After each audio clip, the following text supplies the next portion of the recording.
সবাইকে অনেক শুভেচ্ছা আর ভালোবাসা জানিয়ে আজকে তোমাদের জন্য নিয়ে আসলাম একটা ম্যাকাও পাখি।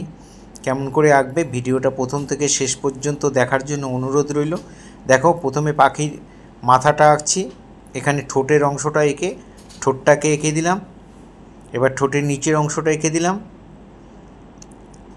এইবারে গলাটা এঁকে এই পাশ দিয়ে নামিয়ে এবার আমরা পিঠের পাখনাটা আঁকবো। পিঠের পাখনাটা এগিয়ে এরকমভাবে একটা পানের মতো এঁকে দিলাম, একটা গাছের পাতার মতো হয়ে গেল।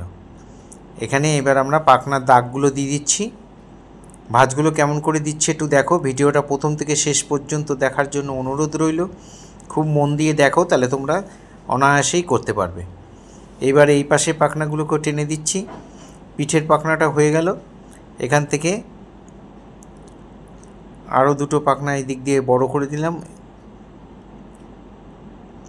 এখানটার মধ্যে আমরা একটু আলাদা পোর্শন একটা করে দিয়ে চোখটা করে দিলাম।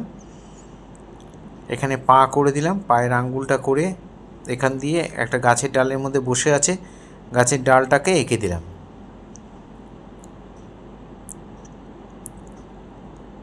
এবার আমরা লেজটা আঁকবো। দেখো, এইভাবে একটা অংশ দিয়ে এবার এইভাবে আরেকটা দিলাম, এই পাশ দিয়ে একটা, এই পাশ দিয়ে একটা, এইভাবে দিয়ে আমরা লেজটাকে কমপ্লিট করলাম। এখানে গাছের ডালটাকে এই সাইড দিয়ে এইভাবে এঁকে দিলাম। এই হয়ে গেল আমাদের পাখি আঁকা। এখানে দুটো পাতা করে দিলাম। আমরা এবার এটাকে, এখানে গলাটা একটু মোটা হয়ে গেছিলো, আমরা একটুখানি মুছে একটু সরু করে দিলাম। এবার টোটাল জিনিসটার ওপর আমরা ব্ল্যাক বর্ডার করে দিয়েছি, মার্কার দিয়ে হোক স্কেচ পেন দিয়ে হোক, তোমরা ব্ল্যাক বর্ডার এরকম করে নেবে। এবার আমরা পেন্সিল কালারে শেড করব। কেমন করে করছি একটু দেখো। প্রথমে স্কাই কালার দিলাম, তারপরে ইয়েলো দিলাম, তারপরে আমরা রোজ পিঙ্কটা দিয়ে এইভাবে শেডটা করে দিলাম। মুখের এই ভেতরের অংশটাকে এরমভাবে আলাদা আলাদা তিনটে কালার দিয়ে করে দিলাম। ফার্স্ট টাইম যারা আমার ভিডিওটা দেখছেন তাদের কাছে অনুরোধ যে আমার চ্যানেলটা অবশ্যই সাবস্ক্রাইব করবেন, ভালো লাগলে লাইক কমেন্ট করবেন, আর বেল আইকনটা অবশ্যই প্রেস করবেন, তাহলে ভিডিও পাঠানোর সাথে সাথে আপনাদের কাছে নোটিফিকেশান পৌঁছে যাবে। পুশিয়ান ব্লু দিয়ে আমরা এই গলার শেডটা করে দিচ্ছি, মাথার শেডটা, আর নিচের দিকে আমরা একটু পার্পেল কালারটা দিয়ে দিলাম। এখানেও দিয়ে দিলাম মাথার উপরে পুশিয়ান ব্লু আর পার্পেল কালার দিয়ে এই পোর্শনটা ভরাট করে দিলাম। খুব সুন্দর করে ভরাট করবে, যেন সাদা সাদা না থাকে, ফাঁকা ফাঁকা না থাকে। এবার আমরা ঠোঁটটাকে লাল করে দিচ্ছি। লাল করে ডিপ লাইট করে আমরা একটু রোজ পিঙ্কটা দিয়ে মিলিয়ে দিলাম। লালটা ডিপ লাইট করে তারপর রোজ পিঙ্ক দিয়ে মিলিয়ে দিলাম। এই পোর্শনটা কালো দিয়ে ভরাট করে দিলাম। আর এখানে আমরা গলার মধ্যেও একটু পুশিয়ান ব্লু, একটু পার্পেল, একটু স্কাই ব্লু, এখানটার মধ্যে আমরা একটু পার্পেল দিয়ে শেড দিয়ে দিলাম। এই হয়ে গেল মাথার পোর্শনটা আমাদের শেড করা কমপ্লিট হয়ে গেল। এবার আমরা পিঠের পাখনাটার মধ্যে শেড দেব। পিঠের পাখনাটার মধ্যে একটু ডিপ গ্রিন দিলাম, ডিপ গ্রিন দিয়ে নিচের দিকে দিয়ে উপর দিকটা লাইট করে দিলাম। ফেসবুকে যারা আমার ভিডিওটা আজকে ফার্স্ট টাইম দেখছেন তাদের কাছে অনুরোধ যে আমার চ্যানেলটা অবশ্যই ফলো করবেন, ভালো লাগলে লাইক কমেন্ট করবেন। এইভাবে আমরা ডিপ গ্রিনটা চাপিয়ে তারপর লাইট গ্রিন দিয়ে আমরা মিলিয়ে দিলাম। সমান করে মিলিয়ে দেবে, কোনো সাদা সাদা যেন না থাকে। যারা আমার এই ভিডিও দেখে কিছু শিখতে চাও বা করতে চাও তারা অবশ্যই ভিডিওটা পুরোটা দেখবে। এটা তোমাদের কাছে রিকোয়েস্ট যে কেটে কেটে দেখবে না, তাহলে তোমাদের কাছেই ড্রয়িংটা করতে কঠিন হয়ে যাবে বা বুঝতে অসুবিধা হয়ে যাবে।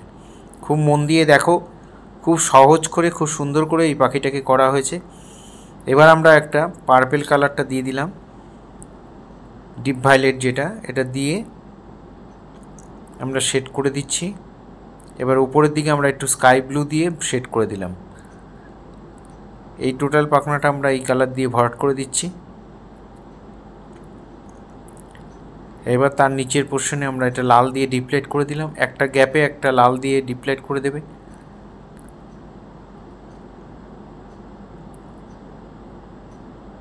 এই পাশেও তাই হবে। এবার আমরা রোজ পিঙ্কটা দিয়ে আমরা একটু মিলিয়ে দিলাম।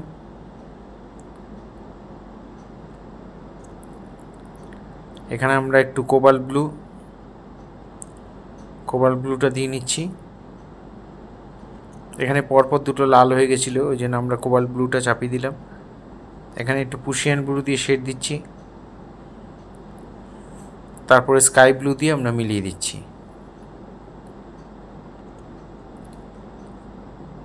এইখানটা একটু লাল দিয়ে ডিপ্লেট করে দিলাম।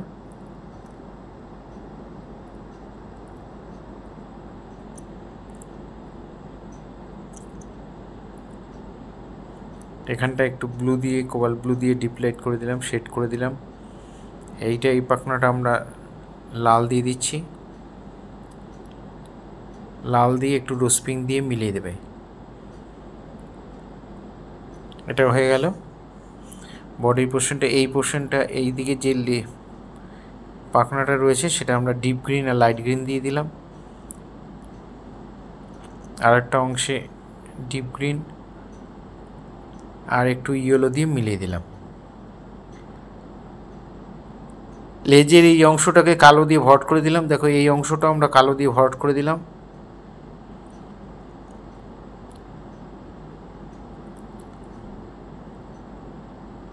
এখানটার মধ্যে লাল দিয়ে ডিপ্লেট করে দিচ্ছি।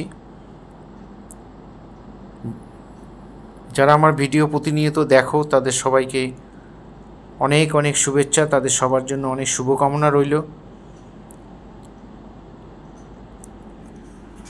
তোমরা দেখে দেখে বাড়িতে অবশ্যই করবে, কোনটার পরে কি কালার দিচ্ছি, কিভাবে কি করছি একটু মন দিয়ে দেখবে, তাহলে অনায়াসেই তোমরা বাড়িতে করতে পারবে। আর তোমাদের পরিচিত লোকের মধ্যে অবশ্যই শেয়ার করবে, আরও বেশি বেশি লোক যাতে এগুলো দেখতে পারে, বাচ্চারা যাতে দেখে করতে পারে। এখানে পায়ের মধ্যে আমরা একটু ভায়োলেট আর একটু ইয়েলো, একটু স্কারলেট আর একটুখানি ইয়েলো দিয়ে দিলাম, সরি। তারপরে আমরা একটু রেড দিয়ে পাটা করে দিয়েছি। এবার ব্ল্যাক দিয়ে আমরা গাছের ডালটা শেড করে দিচ্ছি।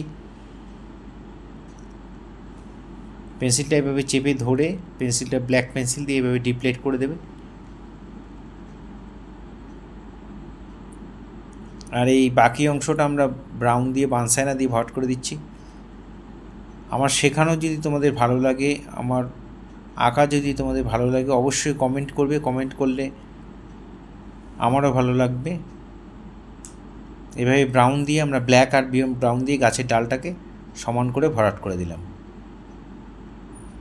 সাদা সাদা যেন না থাকে, একটু মিলিয়ে করে দেবে।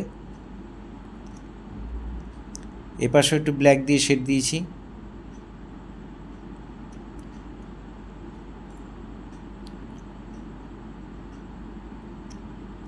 এবার পাতাগুলোকে আমরা ডিপ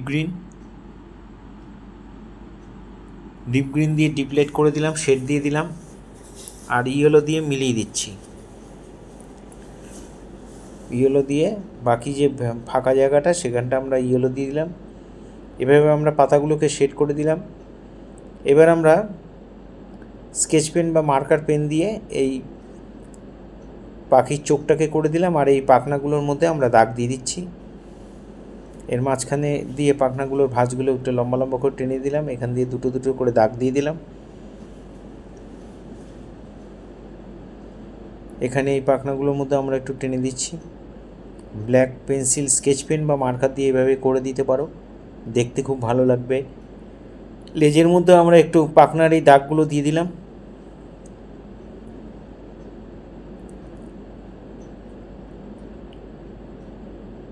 এবার আমরা গাছের ডালের মধ্যে একটু শেড দিয়ে দেবো। ওই ব্ল্যাক পেনটা দিয়ে আমরা শেডটা করে দিচ্ছি।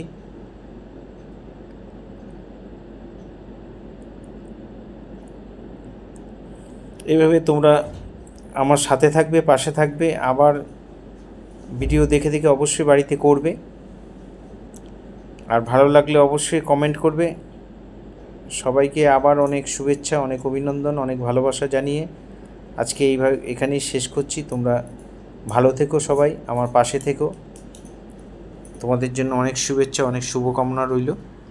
সবাই খুব ভালো থেকো, এইভাবে আমার সাথে থেকো।